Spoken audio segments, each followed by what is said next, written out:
pledge allegiance to the flag of the United States of America and to the republic for which it stands, one nation, under God, indivisible, with liberty and justice for all.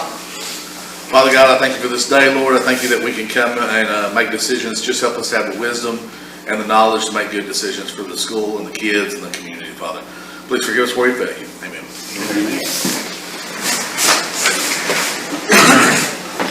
We'll call this meeting to order, 6:10 p.m.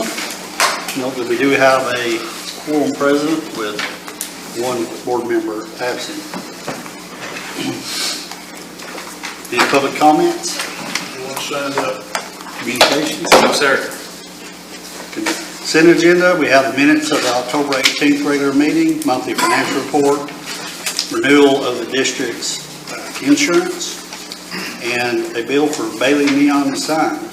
We have any item that wants to be pulled or discussed by any member of the board? Do we have a motion to approve the consent agenda as presented? I'll make a motion. Have a motion, do we have a second? I'll second. Second, all in favor, raise your right hand. It passes, unanimous. No need to pull that one. Information items, principal's report, and athletic director's report. All right, Miss House, come on down. Okay, so we're up. Some students were at 4 from the October board meeting, so we're super excited about that. They were actually born in Indiana, and their family's from Vietnam, so they're really sweet. Our Maud Elementary Leadership Council has kind of been on a roll this month.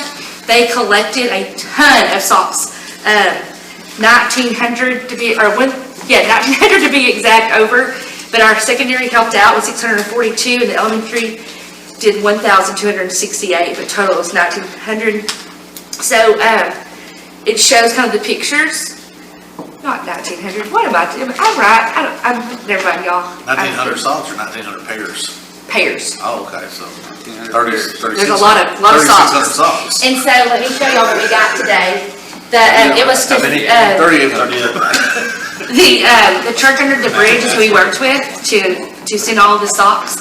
And the lady was like, she was scared that she couldn't put them all in, but they sent us a thank you card today, and it says, from all of us to all of you, a great big thank you for our warm feet, love, and it was like signed by 16 of the people that actually received some of those socks. So that was pretty neat. A graduate from Maud Elementary, or Tim Carr helped out at Anytime Fitness. Our pre-K went, they do different things through each week. They did a fitness challenge, and so Tim let them go through Anytime Fitness, and he was awesome about doing that. We came back, we had a work day, the teachers got in some fun and did a scavenger hunt. I think one of our board members was trying to help out on that scavenger hunt, and kind of helped find out where it was, and it was underneath the copier, and Mrs. Dickens and Brandy won the $100 gift card. Monday night, our leadership team went to the city council of Maud and got an actual proclamation signed by our mayor, Mr. Clary, that January 22nd through, or 24th to the 28th is the Great Kindness Challenge Week, where kindness matters now and forevermore. So we're doing some kindness things throughout the month of January. It's also School Board Appreciation Month. And they also traveled to Flower Mound yesterday to do their own leadership conference so they can learn about how they can help our school out in all kinds of areas. And the things we have coming up, it's Thanksgiving break, you guys. So we're going to enjoy family and friends and gobble till you walk. So that's all I got for you.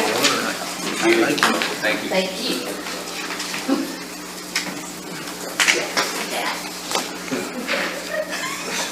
Till you walk. Middle school, high school, we're up 3 students all together. We got 2 in the junior high, 1 in the high school that moved in. Same family as Ms. House was talking about. Attendance has been steady. Done a pretty good job of staying in school here lately. Our highlights was our Veterans Day program. Ms. Neal cooked for the veterans, and the students cooked in the Family Consumer Science. We had a parade after that. We decorated their cars, did some things like that for the veterans that came through. And of course, had the flags out there waving for them. They were pretty fired up about that. We had a bunch of dress-up weeks this past couple weeks. One of our best ones was the drug-free week. A lot of the kids really enjoyed the drug-free week dress-up days. Our juniors took our ASVAB to start preparing them for opportunities for military. We had a couple of recruiters come on campus. The big one for us, or I shouldn't say big one, but one of the ones that we don't normally get, Texas State University came up and presented some of their programs that they offer, and we were pretty fired up about that because it is a growing university. It's gotten real big. A lot of things they offer, things that our kids actually could have a good chance of getting into with nursing and things like that. We had a domestic violence and bullying prevention presentation for our middle school students to help them as well. We also put a few posters around campus for child abuse, things like that. And there's a hotline that they can call. Things coming up. We got the Thanksgiving break, of course, and then we have our band concert on the 9th. Mr. Fannon's fired up and ready to go. He is super fired up about it. And then we have our semester exams coming up on the 15th, 16th, and 17th of December. Awesome. Anybody other than that? My last little bit there is my students of the month are there on the back of the page. Had a few new ones there.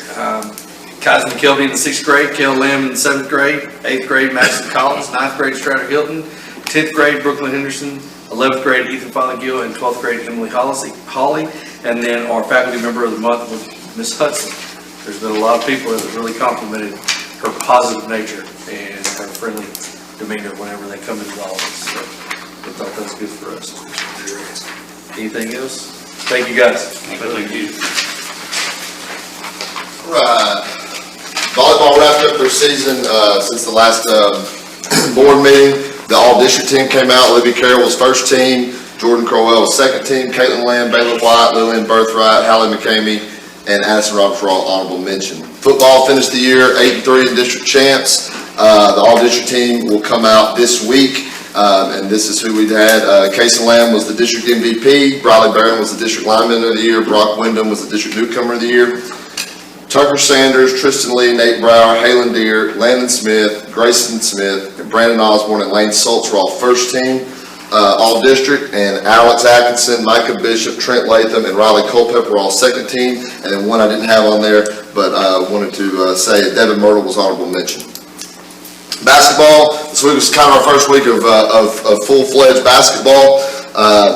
Have several games lined up for next week. I think there's a girls game on Tuesday, and the boys are playing twice on Friday and Saturday in Clarksville next week. So rocking in the swing of things in basketball. And then the junior high boys had their first game last Monday, and they will have their next game will be Monday the 29th at home versus James Boone. Facilities, the slab has been poured and the pole's been set in the ground for the new batting cage at the baseball field. If you hadn't had a chance to check it out, it's pretty good looking. And new lights have been installed on the softball field. New sound system has been installed at the football field. Other than that, we're rocking along the Thanksgiving break and starting off season and all that good stuff. Thanks. Next, item 7, update discussion of COVID-19 impact. All right, COVID-19 still for us. At our district, we have not seen any new cases since our last board meeting. I think overall in the county, active cases are down about 115 or so, and have been steady at that point. We are offering another COVID vaccine clinic on December 3rd that will allow staff, employees, anyone that wishes to get either vaccinated or their COVID boosters. We'll have them here on campus. They'll be able to do that. Outside of that, our grants and the new money that's coming in, as far as ESSER 3, all that money is continuing to come in. We're filling out those applications as soon as we can and getting those in for all the grant money we can that we can use. Okay. cast votes ballot resolution for the Bowie Appraisal District Board of Directors for 2022-2023. So we get, Mott ISD has 30 votes. The election rules do allow us to either split the votes or cast all 30 votes for one individual. Before you, you'll see a list of those individuals. So basically, we can nominate and give the number of votes all to one or nominate more than one. I have been given one recommendation for giving the votes to Jimmy Howell. Does anybody else have any other nominations or discussion? Okay. Have any other recommendations? I'll make a motion that we give all 30 votes to Jimmy Howe. So, motion, do I have a second? Second. All in favor? Jimmy Howe gets the votes. Next item is considering an possible approval to purchase technology. I have a quote here from Mark. We have two aged servers that are in our district that he would like to replace. We have this money in our technology budget. The total for the two servers comes out to $31,651. It will replace two of our old ones. They're basically at a point where they could fail. The warranties are up, and he'd like to have those purchased. So he's done a lot of research on them. Wants to go ahead and get those now. His prices could continue to go up. They've gone up a little bit since the first quote he got. I'd recommend we approve that. It is from CTEX Tech for $31,651. Any questions or discussion? What was it again, 31? $31,651. And coming out of money already budgeted for technology. We do that. It is in our technology budget at this point. No more questions or discussion? We have a motion. I'll make a motion that we approve the purchase of two technology equipment. Motion by Terry, we have a second. I'll second it. Second by Aaron. All in favor, raise your right hand. It's unanimous. Consider and possible approval to purchase of new roofs for middle school and high school science labs. So I know we've had this conversation that both of those roofs are in need of replacement or repair. What I'm going to recommend tonight is a Duralast layover. It's a single membrane PVC Duralast system. It'll have a 20-year warranty. In our agenda, I put in that we had two roofs for the with a total of $131,000. Since then, I've talked to TASB, our James Reese, our facility gentleman, along with them is our insurance company. They have recommended that we look at, and I would recommend as well after talking to them, upgrading the underlayment of that single membrane roof. The biggest risk for these single membrane roofs would be hail damage. As far as water leaks, they're seamless. That's not going to be an issue, but they could be damaged by that. So there is an additional cost to that. It'd be another $16,000, but basically it's a half-inch gypsum board underneath it that would then give that roof a severe hail-rated damage, or hail rating, and less than that. Looking at it, our hail deductible would be $25,000 per occurrence.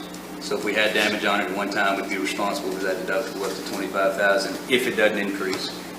That 25 is one of the lower in the area. So while we're looking at that, I'd look at, looking, upgrading that to at least that severe hail rated damage. 16,000 for the Total for both roofs. for both roofs, and it's 25,000 deductible for each roof if we had to. For each occurrence, so it could be, now, do we have hail damage? Are we going to have that? You don't know that, but anytime that would happen, it'd be a minimum. If it reached to that, we'd be responsible up to $25,000. So they said that's the biggest issue with these single membrane roofs is the hail damage. They actually will have a limit on what they will cover. They'll cover up to $1 million worth of because of some of that. But I do think it is, for us, a much cheaper option. I had 4 companies quoted, a full tear off and redo the whole roofing system. We'd be, much closer to $300,000 to do that. This will give us another 20 years with what we have, giving it that single membrane covering. So it'd be 119,000 would be, if we go with the gypsum board and the severe hail rating would be 119,867 at the high school, and the science wing would be 33,500, and that total would be at 153,375. Coryell Roofing is the company I recommend do that. We had some local companies and several that were not. This company is actually out of the Metroplex, but they gave us a much cheaper price than what they could here in the local areas. They could start this, if we approve it, by probably the end of the year, or I say end of the year, I'm going to rephrase it. They can have the material, hopefully by the end of the year, it would be in the end of January, first part of February, probably they could install this. One thing we can do here, we've talked about these air conditioners as well, is they can actually, this PVC membrane, they can come in and lay that around the existing systems. We don't have to pull necessarily all of those off and re-put it. They can build it around it. If we approve the HVAC upgrades that we've discussed, they can then come back and set that roof around any changes that we have, and it would be much cheaper to do it that way than it would be to pull everything off, let them do the roof, and then put it all back on.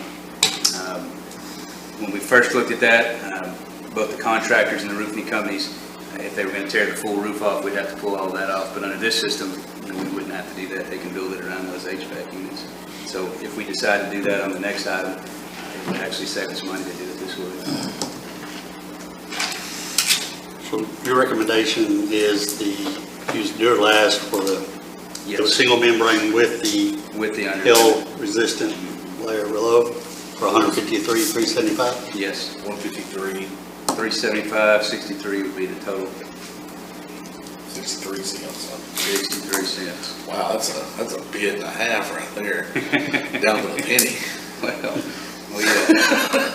they were working through all of that. But yes, I said that, it does come with 20-year warranty on both of those, and they can get those started hopefully first part of next year. Any questions or discussion? We have a motion to approve. I'll make that motion.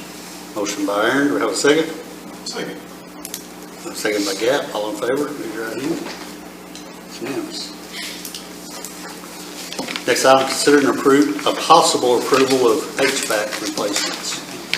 We've had this discussion as well. There are 13 units that we have that I'd like to consider to be replaced. Each one of these units are 19 years or older. The middle school roofs or the ACs that are on the roof are actually 25 years old. So these units, it's 13 units. The total price would be $65,575. That gives us replacing all of the 25-year-old units on the middle school, which is 6 units, 3 at the elementary, which are 19 years old, 3 at the high school science wing, which are 19 years old, and 1 in the ag classroom that is 19. These would be similar to their American Standard units, so it's similar quality to what we've had on there. We've had either Trane, American Standard, or the Carrier, so these are similar quality to those.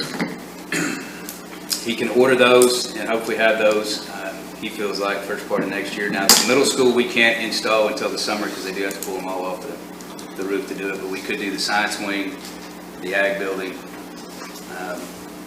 and the elementary as they come in. Is there any kind of warranty on these? There are.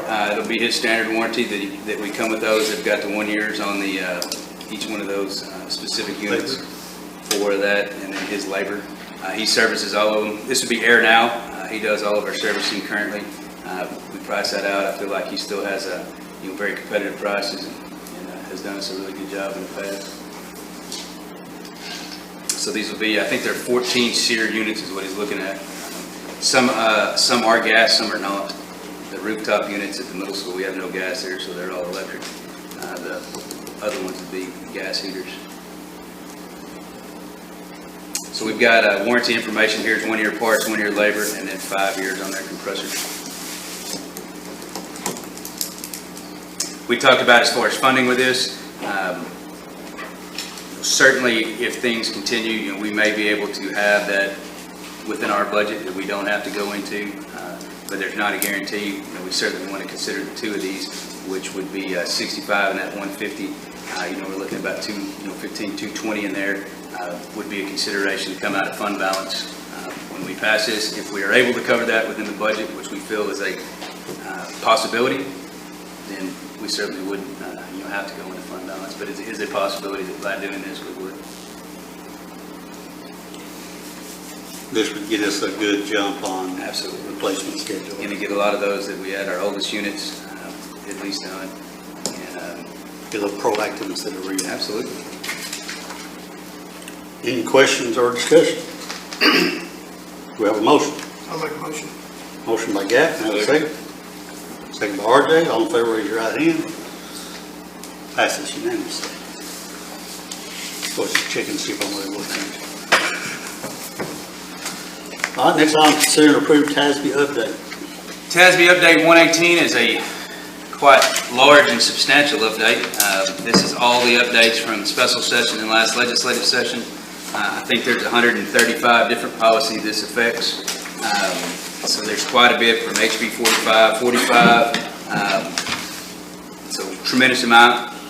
Certainly willing to discuss any specific policies anybody would like, but I certainly would recommend that we approve policy 118 from TASB. It'll get us back into compliance with all the current laws that we're having to follow anyway, even though our policy doesn't recommend some of these new laws. I've gone through there. I wouldn't say there's anything that's just groundbreaking or new that we need to know about, but we'll continue to monitor those. If anything does come up, I'll certainly bring those to your attention.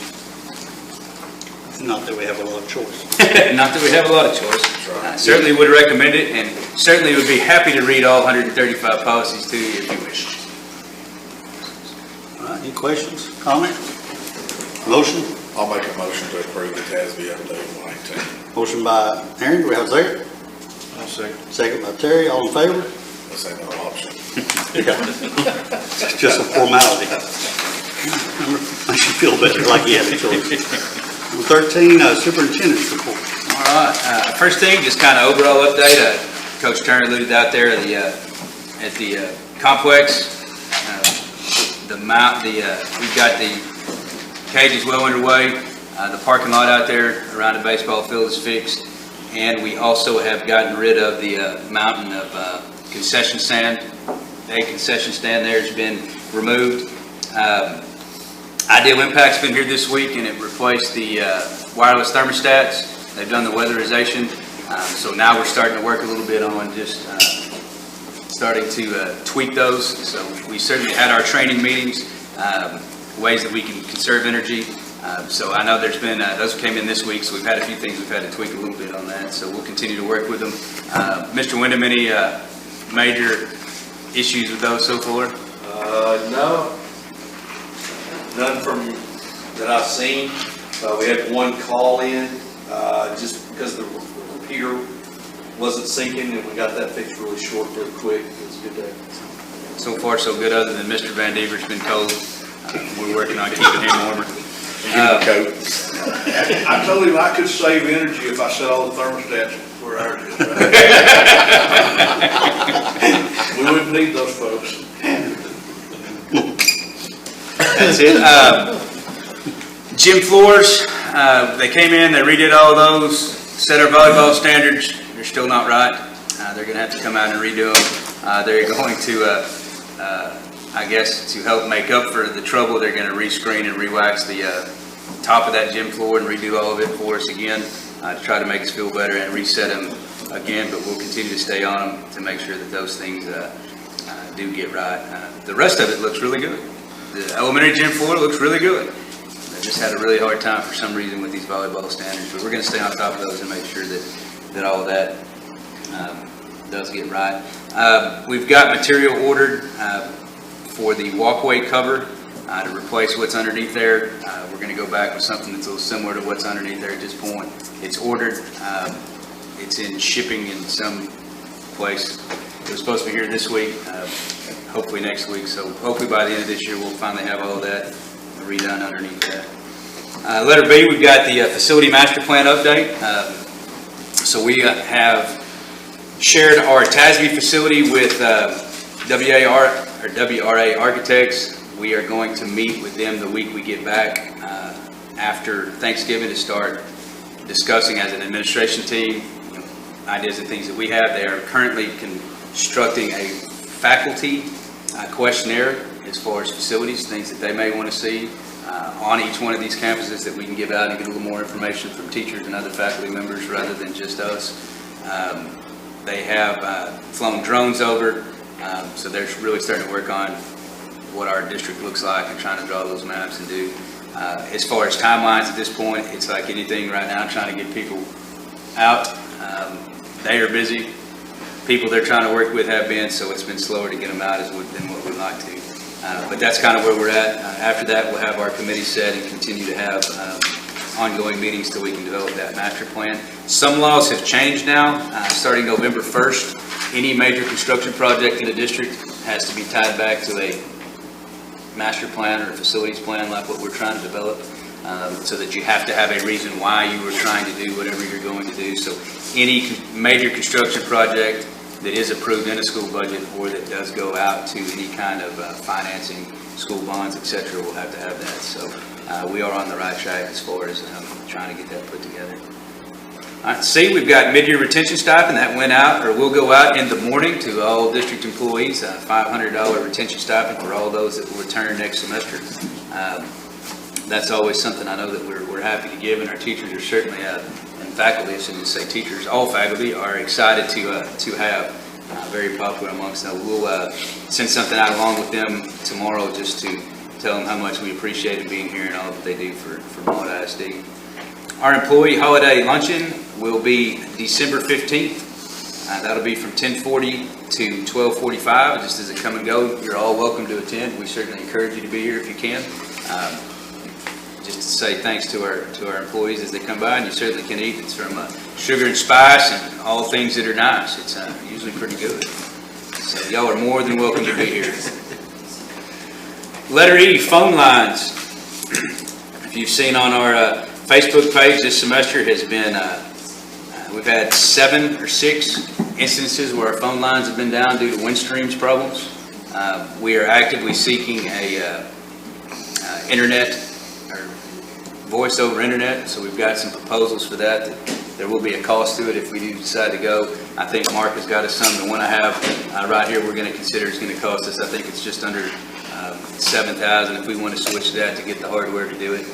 The monthly bill will be cheaper, and the reliability is going to be better. So when they've gone down, it's been a whole day process that we have no phone lines to school because it takes them a day to get out here. It takes them 10 minutes to fix it, but a full day to get out here to try to do it. So that may be something that we certainly are looking at. The problems with the phone lines have not been related to anything that we could do. It's all based on their hardware or their issues. So something we are going to strongly consider moving us to. Letter F, we got board training. Every year after the legislative session, the board is required to have a legislative update. We've got the NTSBA that's coming up. Y'all have, there it is. I knew I had it here somewhere. So you are all registered and ready to go. It'll be at Region 8 on Tuesday, December 7th. We usually try to leave here somewhere between 4:30 and 5 o'clock to get there. The meals usually start about 5:30, so we try to leave as close to 4:30 as we can. Or if you want to, I know several meet us there if they can, but look at your schedules. You are all currently registered. If you can't make it, let me know, and we'll find out something. But they usually have a good meal, and it's certainly a good training for us all to be at. And at some point, we've got to get legislative update to everybody within this year. All right, that is all I have for the superintendent report. Thank you for that. We'll be going into executive session at 6:59 p.m. Take about a 5-minute recess, come back and look. We're coming back into open session at 7:44 p.m. Same day we went into executive session. First item on the agenda is accept resignation from employee Rachel Forsky. Do we have a motion? I'll make that motion. Do we have a second? I'll second. A motion and a second. All in favor, raise your right hand. It's unanimous. Next item is adjourned. I'll make that motion to adjourn. Have a motion. Do we have a second? Second. Have a second. All in favor? All right. It's unanimous.